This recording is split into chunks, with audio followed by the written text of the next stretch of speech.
In preparation for our journey, let's determine what we are looking for and how we are going to get there.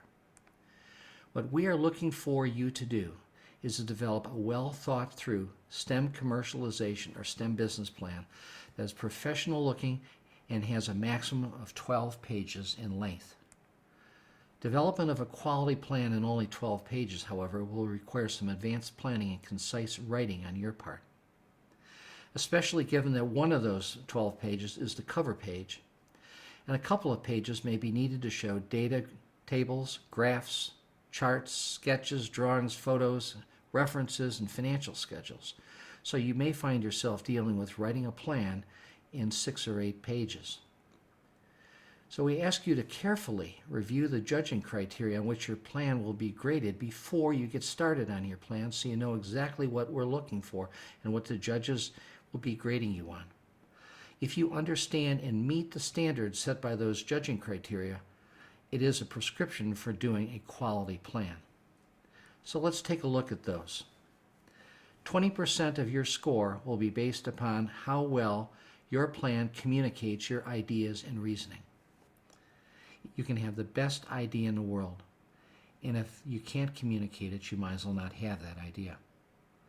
The judges are going to be looking about how concise, well thought through, understandable, and compelling your plan is in written form.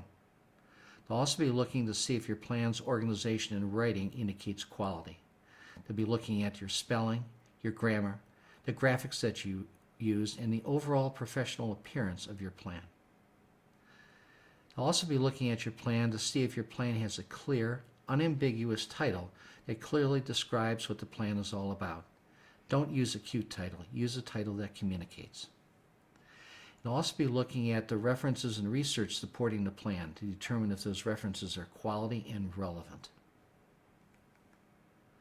An additional 20% of your score will be based on your assessment of the commercial feasibility of your plan.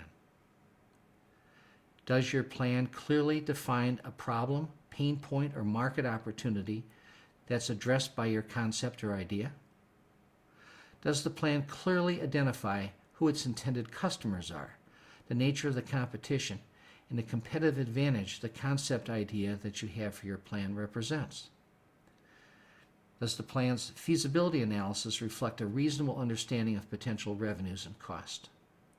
And in the end, how well thought through is your assessment of the overall commercial feasibility of your idea? An additional 20% of your score will be based on your understanding of the STEM concepts in your plan. The judges will be looking to determine how well thought through, understandable, and compelling your assessment of the underlying STEM concepts that support your plan. They'll also be looking to see if you actually understand the science behind your plan. In short, it's not enough for you to simply cite the STEM concepts behind your plan, but you have to demonstrate a working knowledge of those concepts. And finally, 40% of your judged score will be based upon the quality of your proof of concept, which is at the core of your STEM plan. If you're doing a commercialization plan, then we're going to be looking for a science and technology proof of concept. If you're doing a STEM business plan, then we'll be looking at the business and financial proof of concept that you develop. We'll go into more details about these later when we discuss milepost 11A and 11B on the roadmap to jobs and prosperity. Next, you have to make a determination as to whether or not you'll be doing a STEM commercialization plan or a STEM business plan. Generally, if you are a student in a science, technology, engineering, or math class, you'll be doing a STEM commercialization plan. A STEM commercialization plan discusses how a new or existing STEM concept, prototype, idea, or technology can be applied or further developed to provide a solution to a marketplace opportunity, a societal problem, or other need. However, if you are a student in a business or economics or entrepreneurship type class, you'll be doing a STEM business plan. A STEM business plan discusses how a new or existing STEM concept can be applied to create a new product or service or enhance an existing product or service with features or capabilities that can be successfully developed into a real-world business opportunity. Essentially, how can it be taken to market?